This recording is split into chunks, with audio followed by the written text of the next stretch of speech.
Injil Indonesia saat ini, mari kita tundukkan kepala, kita berdoa mohon bimbingan Roh Kudus. Ya Tuhan Allah Bapa di sorga, begitu besar kasih-Mu Engkau nyatakan di dalam kehidupan kami sampai saat ini, membuat kami berbahagia. Sungguh kami bersyukur jika pada saat ini Bapa, kami boleh memasuki kebaktian Hari Pertemuan Kudus Sedunia dan Hari Pekabaran Injil Indonesia yang sebentar akan ditandai dengan pelayanan perjamuan Kudus Sedunia. Sebelumnya kami akan membaca dan merenungkan firman. Tuhan sertailah kami sehingga oleh hikmat daripada Roh Kudus kami dimampukan untuk mengerti kehendak-Mu dan terutama dapat melakukannya dalam kehidupan kami setiap hari. Kami berdoa menyambung firman-Mu di dalam nama Tuhan kami Yesus Kristus. Amin. Marilah kita berdiri menyambut pembacaan firman Tuhan dalam rangka perjamuan Kudus Sedunia ini yang terdapat dalam Matius 21 ayat 22 hingga ayat ke-32. Matius 21 ayat 22 hingga ayat ke-32. Demikian dikatakan, dan apa saja yang kamu minta dalam doa dan dengan penuh kepercayaan, kamu akan menerimanya. Lalu Yesus masuk ke bait Allah, dan ketika ia mengajar di situ, datanglah imam-imam kepala serta tua-tua bangsa Yahudi kepadanya dan bertanya, dengan kuasa manakah engkau melakukan hal-hal itu? Dan siapakah yang memberikan kuasa itu kepadamu? Jawab Yesus kepada mereka, aku juga akan mengajukan satu pertanyaan kepadamu, dan jikalau kamu memberi jawabnya kepadaku, aku akan mengatakan juga kepadamu dengan kuasa manakah aku melakukan hal-hal itu. Dari manakah baptisan Yohanes? Dari sorga atau dari manusia? Mereka memperbincangkannya di antara mereka dan berkata, jikalau kita katakan dari sorga, ia akan berkata kepada kita, kalau begitu, mengapakah kamu tidak percaya kepadanya? Tetapi jikalau kita katakan dari manusia, kita takut kepada orang banyak, sebab semua orang menganggap Yohanes ini nabi. Lalu mereka menjawab Yesus, kami tidak tahu. Dan Yesus pun berkata kepada mereka, jika demikian, aku juga tidak mengatakan kepadamu dengan kuasa manakah aku melakukan hal-hal itu. Tetapi apakah pendapatmu tentang ini? Seorang mempunyai 2 anak laki-laki. Ia pergi kepada anak yang sulung dan berkata, anakku, pergi dan bekerjalah hari ini dalam kebun anggur. Jawab anak itu, baik, Bapak, tetapi ia tidak pergi. Lalu orang itu pergi kepada anak yang kedua dan berkata demikian juga. Dan anak itu menjawab, aku tidak mau. Tetapi kemudian ia menyesal kalau pergi juga. Siapakah di antara kedua orang itu yang melakukan kehendak ayahnya? Jawab mereka, yang terakhir. Kata Yesus kepada mereka, aku berkata kepadamu, sesungguhnya pemungut-pemungut cukai dan perempuan-perempuan sundal akan mendahului kamu masuk ke dalam kerajaan Allah. Sebab Yohanes datang menunjukkan jalan kebenaran kepadamu, dan kamu tidak percaya kepadanya. Tetapi pemungut-pemungut cukai dan perempuan-perempuan sundal percaya kepadanya.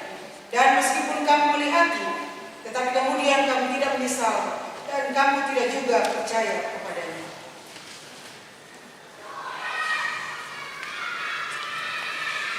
Yesus berkata, yang berbahagia ialah mereka yang mendengarkan firman Allah dan yang memeliharanya. Haleluya.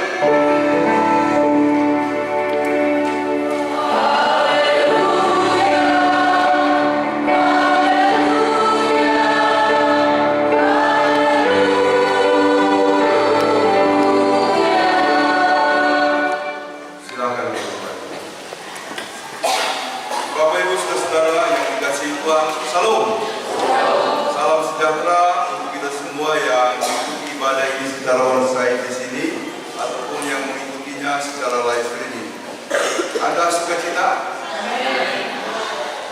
Sukacita dari surga. Wih. Ada sukacita? Sukacita dari surga. Wih. Ini sekolah minggu punya ya, kebetulan mereka merayakan ulang tahun 75 hari ini. Saudara-saudara, saya bersyukur boleh mengikuti persidangan istimewa tanggal 12 sampai tanggal 15 September yang lalu, dan juga mengikuti pengurapan pendeta di Kabata Mandiri tanggal 24 yang lalu. Jadi pas mau pulang kemarin berat rasanya ya. Jangan-jangan saya pikir saya seperti kata pepatah, aku pergi takkan kembali ya. Berat sekali ya. Waktu mau berangkat di tentera, tas masih berantakan. Ada saya bilang, mau jadi pulang atau tidak ini? Berat kan? Sampai di mana Palu mau berangkat ke sini, barang-barang saya banyakkan kiriman dipak-pak di situ ya. Mama Nelo bilang, semua jam ini. Itu perasaan kita seperti berat untuk apa untuk kembali. Tetapi saya berpikir harus kembali karena ada tugas di sana. Sebab ini, di mana-mana saya pergi, selalu orang menyebut GKST Gloria. Ya, saya langsung sadar bahwa berarti kita punya tanggung jawab yang besar di sini. Lalu mereka menyampaikan salam semua jemaat yang saya kunjungi, baik dalam rangka pelayanan ataupun keluarga yang saya sempat datangi, menyampaikan salam kepada kita, khususnya kepada keluarga-keluarga yang ada di sini. Tapi ada beberapa keluarga yang terlewat. Tunggu, ada tanggal lain dan nanti ke sana lagi ya. Saudara-saudara, mari kita terus melayani dan melaksanakan tugas panggilan kita, tugas panggilan gereja ini dalam konteks GKST di Jakarta dan sekitarnya. Persidangan istimewa telah melahirkan beberapa hal. Yang penting untuk kami sampaikan adalah yang pertama, bahwa sentralisasi keuangan telah diketuk. Jadi sentralisasi keuangan telah diketuk dan mulai tahun depan bulan Juni kita akan mulai menyetor ke sinode setiap bulan 30%. Sudah masuk di situ gaji gembala, gaji pendeta-pendeta. Semua gaji pendeta nanti akan sama, ya. Jadi gaji pendeta di kota dengan di Tarangbulan, ya, atau di daerah penginjilan di Batu Rube sudah akan sama. Saya sangat bersyukur dan bersukacita karena itu langkah maju dan dengan demikian ada keadilan di antara para pelayan. Sebab selama ini ada SK, ada tabel gaji, catatan di bawah, dibayarkan atau ditanggung oleh jemaat. Jadi jemaat yang kecil tidak dapat apa-apa yang dirampi. Mereka bawa buah kelapa, beras, dan lain-lain sebagainya. Jadi langkah ini sangat penting untuk kemajuan pelayanan kita dan masih banyak lagi yang lain nanti kita bicarakan bersama-sama. Dan selanjutnya mulai ada dorongan-dorongan supaya klasis Jawa berdiri. Sebab klasis kemarin sudah mulai dibatasi. Minimum 6 jemaat, maksimal 15 jemaat. Nah, Pomona Utara itu ada 43 jemaat. Itu berarti dia akan dipecah menjadi beberapa klasis, mungkin sampai 3 nanti. Nah, jadi itu batasannya sehingga ada dorongan kepada kita di Jakarta, bila nanti sudah sampai 6 jemaat kita akan menjadi klasis Jawa, ya, klasis Jakarta atau klasis Jawa. Jadi mari kita mendorong semoga nanti pospel di Cibubur, termasuk juga pelayanan doa kita di Tangerang, jika Tuhan berkenan nanti bisa dimandirikan ya di sini ya, kepada teman-teman di Tangerang dan lain sebagainya. Nah, dengan begitu nanti kita berencana mau ke Salatiga untuk membicarakan pembentukan pos atau mungkin juga jemaat di sana dan Yogyakarta. Itu tugas kita saudara. Hari ini kita melaksanakan perjamuan kudus sedunia yang dirangkaikan dengan Hari Pekabaran Injil Indonesia. Nah, perjamuan kudus sedunia mau membangun sebuah konsep kesatuan Kristiani di seluruh dunia. Jadi bukan sebuah kesatuan Kristiani parsial, gereja per gereja, bukan juga bangsa per bangsa, ini di seluruh dunia. Dan kita terlibat di dalamnya untuk menunjukkan bahwa kita adalah satu. Sebab doa Tuhan Yesus dalam Yohanes adalah ut omnes unum sit, supaya mereka semua menjadi satu. Menurut saya, kita nanti akan dinilai di pintu surga. 3 hal. Yang pertama adalah kalau kita bersatu. Sebab Tuhan Yesus mengatakan, kalau kamu tidak bersatu, maka dunia tidak percaya bahwa aku diutus oleh Allah datang ke dalam dunia. Jadi ketika kita belajar bersatu apapun kondisinya, mau ada gesekan, mau ada friksi ya, nah kau tahu ribu satu tuyumano anu bemoleko, dati itu pusing ya, sedangkan telur ayam yang tidak bergerak, dia sekali waktu berbenturan juga, apalagi kita yang hidup.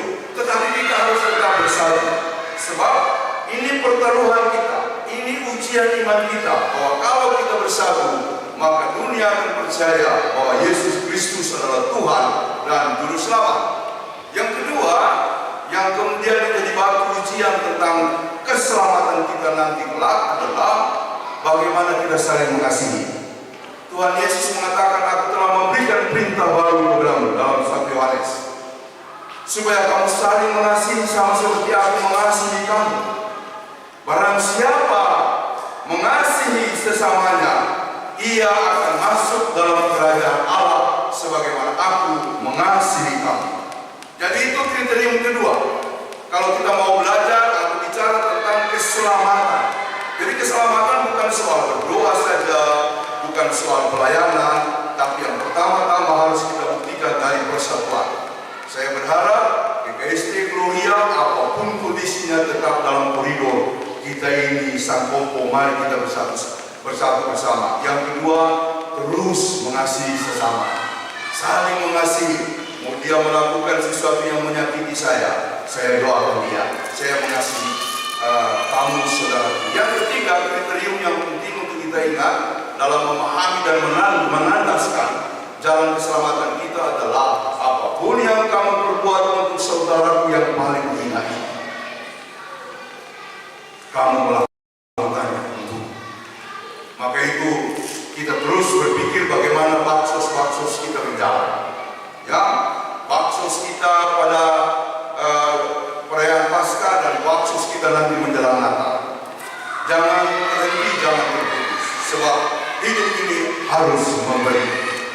Bukan cuma sebatas baksos, karena itu karikatif sifatnya. Sementara bagaimana nanti kita menyediakan beasiswa, bagaimana kita mengembangkan diakonia kita, maka itu rekening beasiswa sudah terbuka, rekening diakonia sudah terbuka, isi kalau ada uang. Bantu supaya banyak orang yang kemudian bisa ditempa, entah lewat pendidikan, mereka yang miskin susah tidak bisa sekolah tapi pintar, nanti GKST Gloria akan memberikan ruang untuk itu. Jadi itu saudara-saudara, suatu pemaknaan dari kehidupan keselamatan kita, dan salah satu yang mau kita hayati pada hari ini adalah kriterium yang pertama, persatuan, makanya ada perjamuan kudus sedunia. Yang kedua, Hari Pekabaran Injil Indonesia. Hari Pekabaran Injil adalah sebuah hari untuk mengingatkan kita betapa penting pekabaran itu kita lakukan. Jadi kita tidak boleh berhenti di sini. Kita harus terus melakukan pekabaran Injil. Namun, pekabaran Injil yang paling inti adalah diri kita sendiri. Bukan soal apa yang kita katakan saja, melainkan soal bagaimana kita bersikap. Sebab pekabaran Injil yang paling efektif adalah bagaimana kita menjalankan kehidupan ini berdasarkan Injil dalam praktek hidup sehari-hari. Tentu Bapak Ibu pernah mendengar seorang, ini Katolik ya, seorang pastor ditugaskan di sebuah daerah.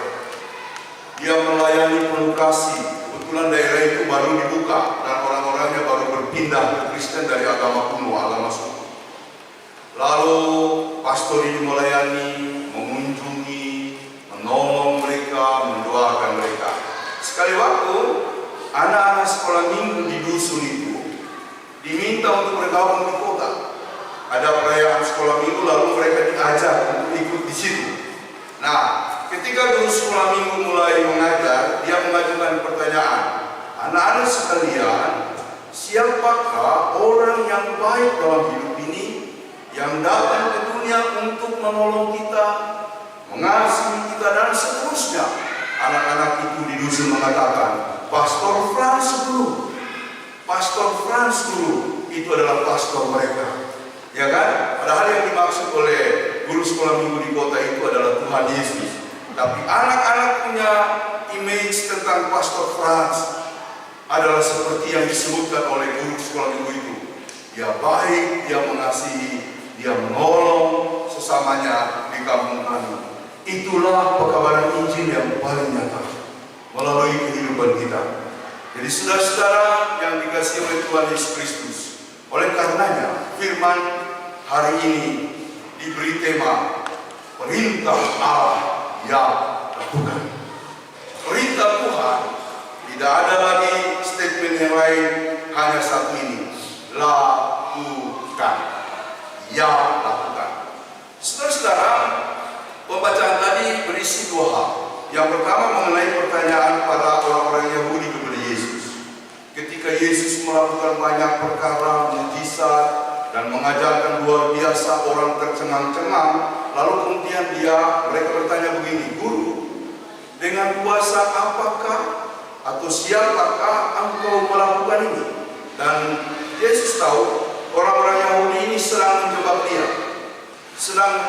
Sebenarnya dia tahu mereka bertanya begitu bukan untuk benar-benar mengetahui apa yang menjadi sumber kekuatan Yesus, bukan. Mereka mau menguji Yesus supaya nanti mereka jatuh. Yesus tahu, saya tahu apa yang kamu pikirkan. Sebenarnya saya tidak mau ladenin kamu, tapi saya mau dengan satu pertanyaan.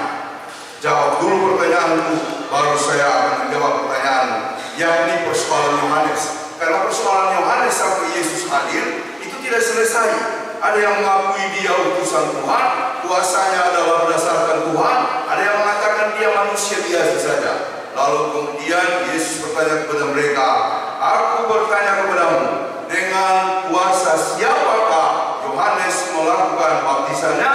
Apakah dengan kuasa Allah atau kuasa manusia? Ya, lalu disitulah para orang-orang Yahudi bingung. Kalau dia bilang dengan kuasa Allah, maka mereka akan disalahkan sebab orang Yahudi yang paling pertama menolak Yohanes juga menolak pelayanannya. Kalau dikatakan bahwa dia melakukan pelayanan atas dasar kuasanya sebagai manusia semata, maka orang-orang akan melawan mereka sebab begitu banyak orang yang sudah mengikuti Yohanes, lalu mereka mengatakan kami tidak tahu. Karena itu Yesus menjawab, dengan demikian saya juga tidak akan memberitahu kamu. Yang pertama, bukan Yesus tidak mau bicara banyak soal dirinya dan kuasanya, melainkan karena dia tahu menyampaikan sesuatu yang penting tetapi mereka bebal, itu sama dengan berdiam diri saja, sama dengan omong kosong. Itu yang pertama. Yang kedua, ada suatu perumpamaan yang disampaikan oleh Yesus tentang dua anak, satu yang kakak, satu yang adik. Anak yang pertama itu kalau disuruh bapaknya, kamu pergi ke kebunnya, saya oke pak, katanya. Ya siap pak, tapi dia tidak pergi. Yang kedua, yang bungsu, itu kalau disuruh bapaknya, kamu ke kebunnya atau ke sawah, saya nggak mau pak, saya di rumah saja. Tapi dia pergi. Ya, tapi dia pergi. Maka itu Yesus mengajukan pertanyaan, manakah orang yang sungguh-sungguh melakukan perintah bapaknya? Yang kedua, walaupun dia mengatakan tidak, tapi pada akhirnya dia melaksanakan. Saya kira di kampung banyak orang seperti itu ya, mungkin saudara kita ya. Biasanya dalam satu rumah, ada orang kalau disuruh mamanya atau papanya, cepat ayo, nggak pergi di kebun, tapi dia tidak pergi. Ya, banyak di keluarga saya juga begitu. Ada misalnya yang disuruh, kamu nanti pergi ke sawah ya, dia tapi dia tidak pergi. Tapi ada yang saudara lain, dia kalau disuruh, saya tidak papa atau saya tidak mama, tapi lalu dia pergi.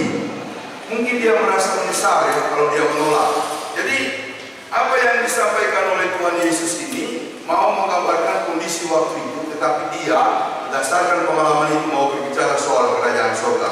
Sebenarnya yang dia mau sentil adalah orang Yahudi. Orang Yahudi itu adalah orang-orang yang telah dipilih oleh Allah. Dia boleh dikategorikan sebagai saudara tua kita. Tetapi pada akhirnya mereka menolak. Pada waktu dulu pertama kali umat Allah mendapatkan firman Tuhan, mereka mengiyakan. Namun pada kehidupan selanjutnya mereka menolak. Dia sama dengan kakak yang mengiyakan perintah bapaknya, tetapi pada akhirnya tidak melaksanakannya.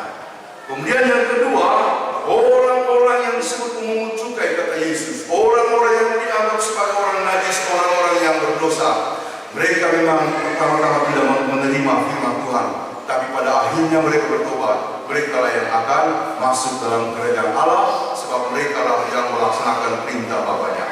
Oleh karena itu, saudara-saudara, tidak ada cara lain seperti yang saya singgung pada bagian awal.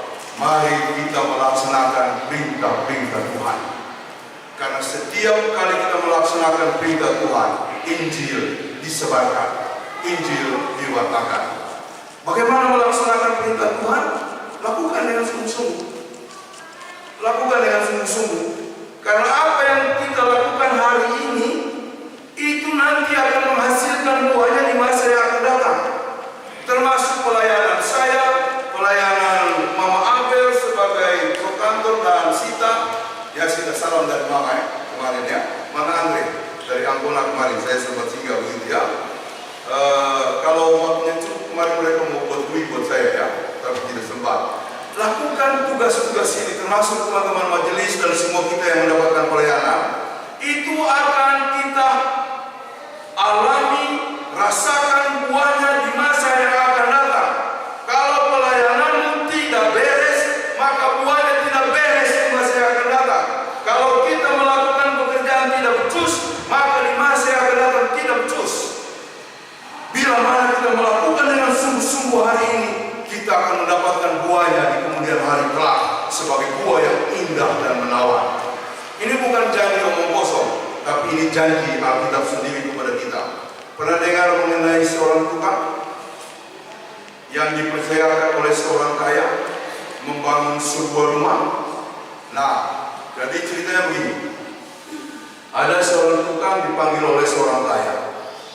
Lalu si orang kaya itu mengatakan, ini uang jumlahnya cukup besar, bangunlah sebuah rumah yang bagus. Bangunlah sebuah rumah yang bagus. Nanti setelah saya pulang dari luar negeri, beberapa bulan saya akan tinggal di sana. Saya berharap saya kembali rumah itu sudah selesai. Lalu dengan uang yang besar yang dia terima, dia mengerjakan amanat itu.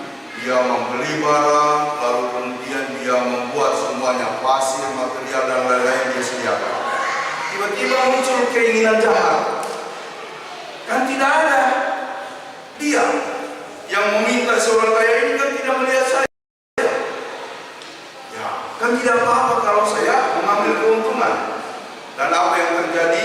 Campuran semen yang harusnya biasa Pak Jenis, campuran semen yang ideal berapa? 16. Wah, tukang rupanya ini ya.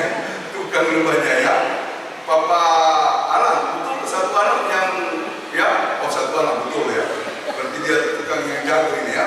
Jadi kalau kita nanti membangun tidak usah dari tukang, Pak Jenis bisa jalan ya.